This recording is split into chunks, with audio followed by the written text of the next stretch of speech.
Soal PT 20% dan Anies harus jadi kader partai, mungkin juru bicara juga bisa nambahin. Saya setuju, orang yang otaknya 20% boleh ikut pilkada, boleh ikut pemilu. Jadi kita bikin aturan aja, siapa yang otaknya hanya bertumbuh 20% boleh jadi presiden gitu. Maksudnya? Gitu aja. Karena kan filter tadi katanya. Memang filter itu ada barrier to entry. Siapa yang mau bermain, dia yang bikin aturan barrier. Ini yang bikin bukan orang yang mau bermain. Kan itu soalnya kan. Kan yang putusin 20% bukan Anies, bukan saya, bukan segala macam. Itu logikanya begitu. Jadi harusnya filternya itu seperti apa? Jadi kita yang bikin, kita putusin 0, 20, 100% kita bikin. Tetapi mereka yang mau main bikin aturannya. Bukan orang yang di dalam permainan yang menentukan siapa yang boleh masuk ikut permainan. Itu stupidnya di situ. That's stupido. Yang maksudnya gimana ya? Yang menentukan kan udah lembaga, menurut saya secara formal prosedural. Yang bikin itu orang yang udah ada di dalam. Sekarang kita bilang, mari kita susun sama-sama. Saya ikuti jalan pikiran Anda. Saya ingin filternya itu 70%. Oke. Siapa yang mesti bikin? Ya DPR kan? Iya. Sebagai lawmaker. Oke, bikin aja.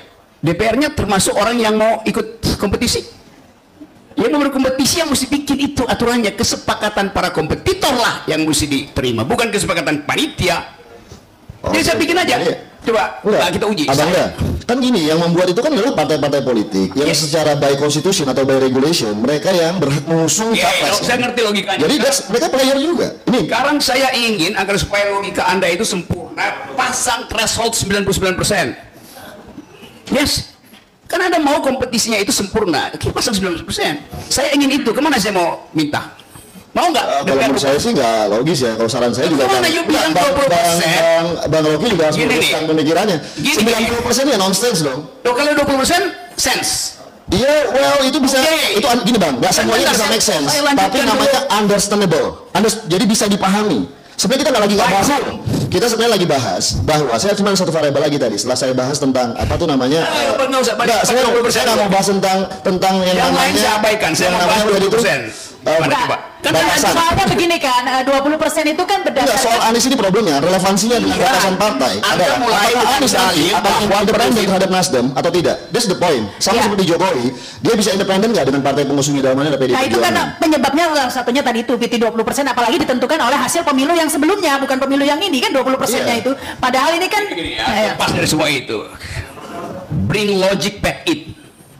Anda klaimnya Bang Rocky selalu merasa memiliki logik di Anda. Nggak bisa gitu dong. Silakan tentang logika saya gini ya. Bukan jualannya Bang Rocky ke publik. Bukan jualan saya, ini jualan akal sehatnya begitu. Gini, saya terangin ya. Anda merasa Anda yang punya akal sehat sendiri? Pasti, karena Anda belum akal sehat, karena saya mau uji akal sehat Anda. Ya uji sekarang ya. Anda bilang bahwa supaya kompetisi itu maksimal dipasang threshold, oke? 20% maksimal nggak? Itu understandable. Konsensual. Yes, saya ikuti logika itu. 30% konsensual nggak? Understandable nggak? Saya tidak tahu. Kenapa you berhenti? Kan logikanya Abang yang buat hukum kan adalah orang yang bermain. Karena itu saya ingin permainan itu dipasang absolut 99%. Anda problemnya cuma klaim bos. Kalau saya theoretical roots-nya jelas, referensi bisa. 20%. Nggak ada, itu konsensual bos. Ya karena itu kenapa Anda berhenti di situ? Kenapa nggak bisa ya? Kalau 90% bagi saya, menurut saya, lu tanya aja sama ketum-ketum Bang, mau nggak 90%? Kenapa? Karena mereka takut cuma ada satu orang yang berpilih. Sama dari partai Nasdem. Ini bukan soal kenapa. Anda klaim. This is the logic of yang disebut. Nggak ada logis yang Anda bilang itu tadi. Ada hanya klaim. Buset dah.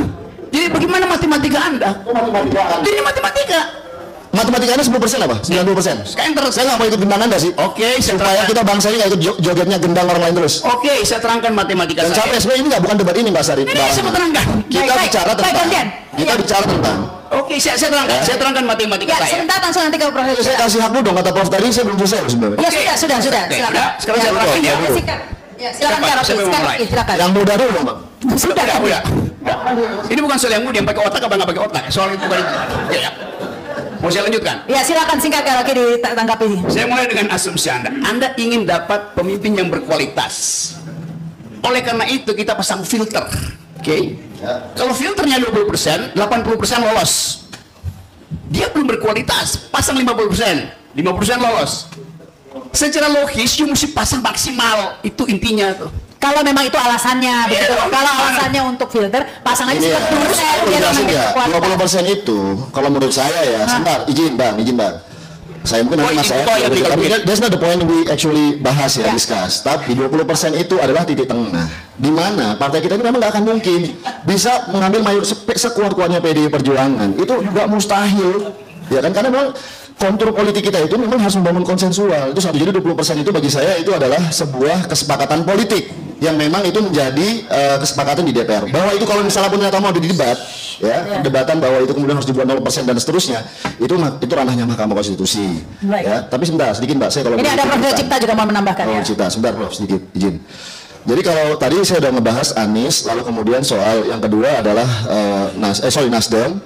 Yang kedua adalah Anies, ya kan? Posisi Anies ini, saya menyarankan Anies Baswedan untuk masuk partai. Dan dia masuk partai, oke. Ya, dan itu akan menjadi poin penting dia dalam berhadapan dengan yang tadi namanya so-called oligarkisme atau whatever itu. Yang ketiga soal KPK. Nah, soal KPK ini kalau menurut saya ya dalam situasi yang berkembang terakhir ini itu adalah sebuah fakta hukum juga bahwa Anies kan sekarang menjadi saksi.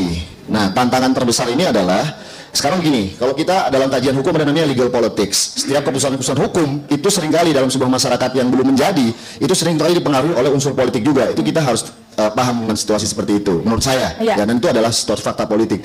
Nah sekarang yang menarik adalah, tadi ini terkait dengan pertanyaan Mbak Sarita, mungkin nggak ada tokoh lain muncul. Ya ketika misalnya sosok seperti Mas Anies ya, itu juga punya associated sekarang sebagai saksi di KPK. Kita nggak tahu lagi misalnya kasus, mohon maaf, Mas Ganjar nanti ternyata ada situasi juga. Ya kan, dan kita nggak tahu juga tokoh-tokoh ini dalam konteks legal politics yang situasi terjadi jelang 2024. Menurut saya kunci itu bagaimanapun itu adalah tetap. Nah saya ingin bagi satu izin, ini ada dua klarifikasi, ada dua game dalam Pilpres 2024. Jangan ditambah-tambah terus. Oke, cepet nih. Yang pertama adalah game orang-orang yang punya electability. Ini kayak kalau Liga Champion ini, Liga sepak bola ini Liga Champion. Oke. Ya itu di situ ada Mas Anies, ada Mas Ganjar, ada Pak Prabowo. Oke. Nah yang kedua versus adalah game yang memang orang-orang yang punya otoriti di situ. Ketum ingin comeback, ingin muncul kekuatannya pasca Jokowi. Ya kan, Jokowi ini kan kita bilang ini era Jokowi, era Pak Luhut. Ini kan kalau dalam antropologi namanya vernacular politics. Ya, okay. Jadi orang-orang yang kemudian nggak bisa mengambil alih keputusan-keputusan politik pada institusi partai, mereka mengambil jalan-jalan tikus dan berhasil. Nah sekarang situasi ada ketum-ketum yang ingin comeback. Ya, dalam situasi ini fenomena KIB dan fenomena Mbak Puan itu menurut saya adalah bagaimana otoritas politik ingin ada dua hal tersebut. Oke. Ini pertarungan yang terjadi menurut saya, dan ke depan yang terjadi adalah sekarang ini seolah-olah yang punya otoriti yang menang gamenya. Tapi menurut saya idealnya ke depan untuk ada sinkronisasi yang namanya adalah konsensus antara electability atau orang-orang yang punya popularity karena dianggap didukung oleh rakyat menurut lembaga survei, lalu kemudian dengan orang-orang yang punya otoritas politik karena mereka yang bisa mencalonkan partai politik. Silakan ini Profesor Cipta, silakan.